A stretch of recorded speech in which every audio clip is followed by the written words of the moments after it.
Welcome to episode 4 of our Healthy Shoulder series. I'm Ryan. This is Mar Health and Performance, and you are on Mar Fitness Television. So I hope you've had some good outcomes through episode 1, 2, and 3. Today we don't need a whole lot of equipment for today's episode. What you will need though is like a sturdy chair or bench. We're gonna do like an iso dip, so you're gonna have to like prop yourself up on that chair or bench or table, whatever it is. And that's about it. Everything else is going to be body weight. We'll use the wall again for one of our exercises. Okay, so we're going to start with what we call like an RKC plank. We're going to do it from our knees, and it's going to be similar to the exercise we did last episode, where we were on our elbows and our knees and we were pulling the two together. This time we're going to do it in more of a plank position. So it's going to put even more challenge on our abdominals. So instead of being here, we're going to walk ourselves out. And this is where we start to get into, we can kind of pull our tailbone under a little bit and lengthen our spine. So when I tuck my tailbone under, I'm just not letting it stick up in the air. I'm pulling it under a little bit. I don't want to round my back a ton. I want to stay long through my spine.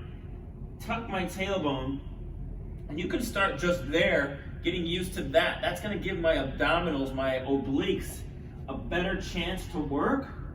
And then we're going to work on the same stuff as the last episode, where we start to pull our shoulders down and pull our elbows back. You can see in the video, my elbow can push forward, my elbow can push back. We're pulling the elbows back, and we're holding them. Okay, so this is just a more challenging variation from the last exercise. A little bit more posture here, upright posture, and then pulling the shoulders down and almost pulling the knees underneath you. So I think of right in the middle between my knees and my elbows, I'm trying to pull the ground together there, keeping my shoulders off of my neck. So I get more control again from underneath. So what I do is I suggest holding this, breathing in through the nose, into your back, exhaling out of the front. Keep the pull. Start with 20 seconds, work your way up to 30 seconds, work your way up to a minute, but you've got to consistently pull everything together and not shrug your shoulders up, not sink into the floor, okay? It's another one where we want to be pushing down with the hand too, so that we get a little bit of triceps, so we're not just yanking in through our elbows and holding our hands together. So palms are down, not touching each other, and you're grabbing the ground with not just your elbows, but your forearm and your hand. Exercise number 2, this is a unique one where I'll use the bench, or I'll use my stool to sit on. This is where we start to learn how to go overhead. Open chain meaning my arm is in space, and I have to control my arm in space. We started to do some of the wall slides where my hand isn't necessarily in space because it's in contact with the wall. So I have control. It's a little bit better control. It's a closed chain environment. This one's open. And so what I'd like to start to do is I call it the slick back.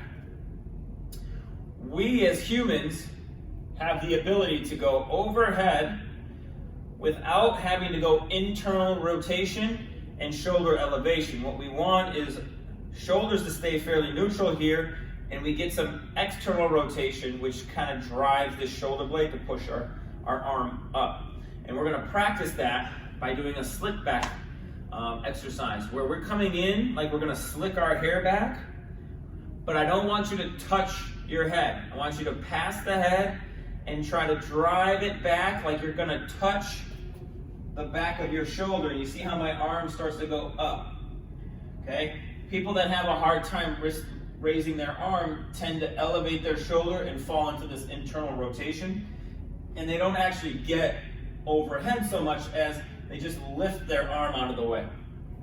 So we practice that by coming through here and really working on the shoulder blade moving and driving the arm up. While you're doing that, making sure you don't get too much tension in this neck. So we're coming in here, passing the head, back towards the shoulder, and you're driving that arm up. Make sure that you don't feed your chest forward. You keep that rib cage in place, okay? We can get some flexibility in opening up in this rib cage here, but we don't want the whole thing to pop forward. You can do that, I'd say, for 5 on each side, driving it up. It's usually a lot harder on the left side. Whether you're righty or lefty, we tend to not get as much flexion in the shoulder on the left side, especially without this shoulder popping up.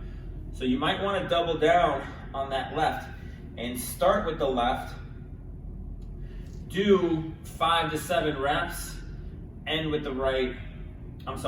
Start with the left, go to the right, and then end with the left, okay? Whichever one you think is the hardest, all right? So slick back, driving this elbow up, trying not to touch your head with your hand, and then breathing when you get it up there, okay? That's a kind of a goofy one, but it can be very useful to going overhead and practicing that.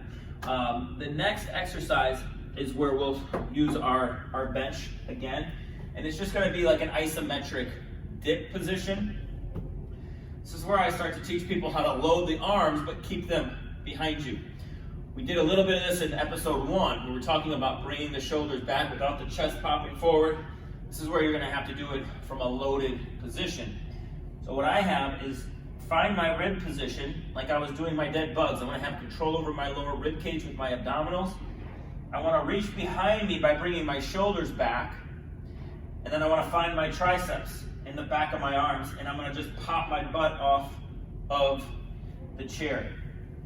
So I'm gonna hold myself in this position, keeping my chest open, but not thrusting my back forward and my rib cage forward. So I'm staying back here, tuck my butt a little bit, open. I'm not sinking. I'm also not pushed way up here. I'm just finding a nice medium ground where I can keep my shoulders open, my chest open, and support myself, not just from the back of my shoulders, but from my tricep. Find that position, and you'll find that you start to shrug forward and sink forward here, especially as you hold for time. So make sure you're resetting as you need.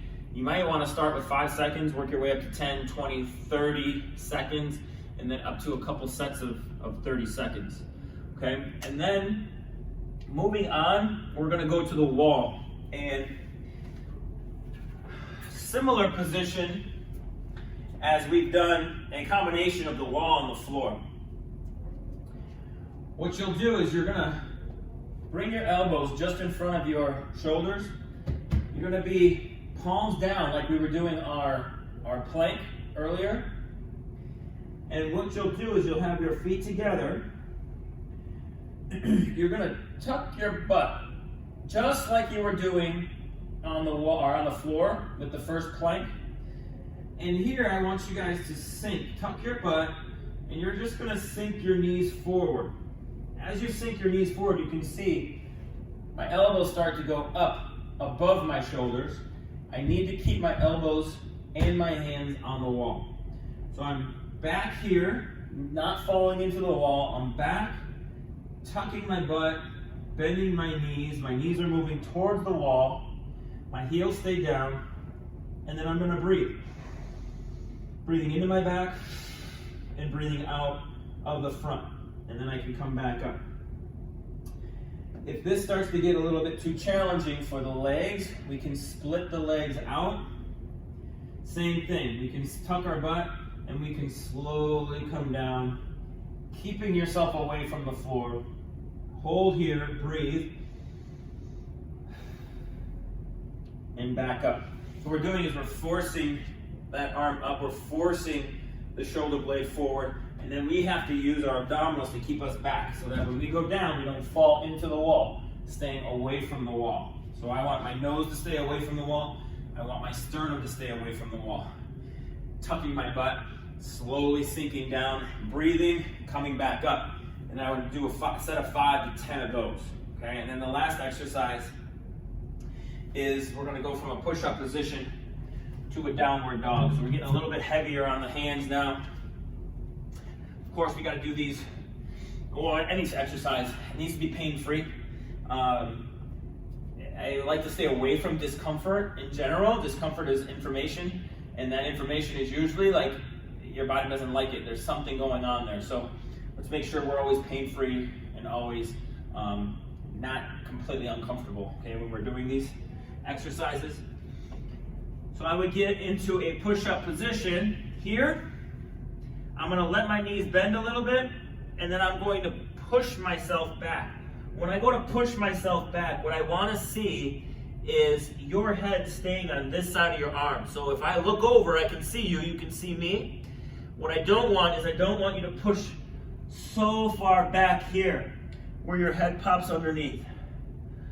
And then you're coming back up towards the push-up position. Push it back to here, hold it, and it's like I'm pushing down through my fingertips, through my hands and through my fingertips.